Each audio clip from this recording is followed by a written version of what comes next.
আমরা আমাদের ভাইয়ের শপথ করে বলছি, আমরা আগামী 12 তারিখে ব্যালটের মাধ্যমে প্রতিশোধ নেব ইনশাআল্লাহ। প্রিয় বাংলাদেশ, যারা সন্ত্রাস করে, যারা দুর্নীতি করে, যারা টেন্ডার করে, আপনারা তাদেরকে বয়কট করুন, গণভোটে হাকে জয়যুক্ত করুন। এই সন্ত্রাসের godfather, mastermind Tarique Rahman আপনাকে হুঁশিয়ার করে দিতে চাচ্ছে।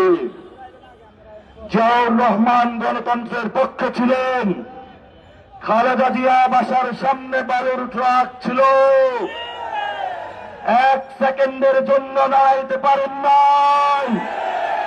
জনগণ আপনাদেরকে মুক্ত করে দিয়েছে, অকৃতজ্ঞ হবেন না।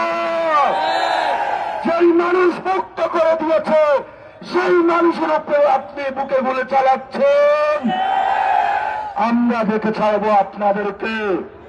সাহস থাকলে আসুন, ব্যালটের মাধ্যমে আমরা আপনাদেরকে কত পাঠা হয়েছে বুকে দেখে নিব। 12 তারিখ বাংলাদেশের জয় হবে। সন্ত্রাসকে না বলুন, টেন্ডারবাজকে না বলুন, দুর্নীতিকে না বলুন, দখলদারিত্বকে না বলুন। এই তারেক রহমান এবং তার পিছনে যে 300 গডফাদার আছে, যারা 300 আসনে রয়েছে, এদেরকে না বলুন।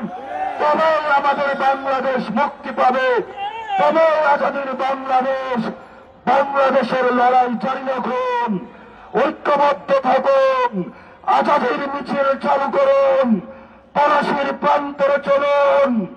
আমরা চাই একটি নতুন বাংলাদেশ, যার মধ্য দিয়ে সবাই ঐক্যবদ্ধভাবে শহীদদের যে স্পিরিট রয়েছে সে অনুযায়ী আমরা বাংলাদেশকে গঠন করব।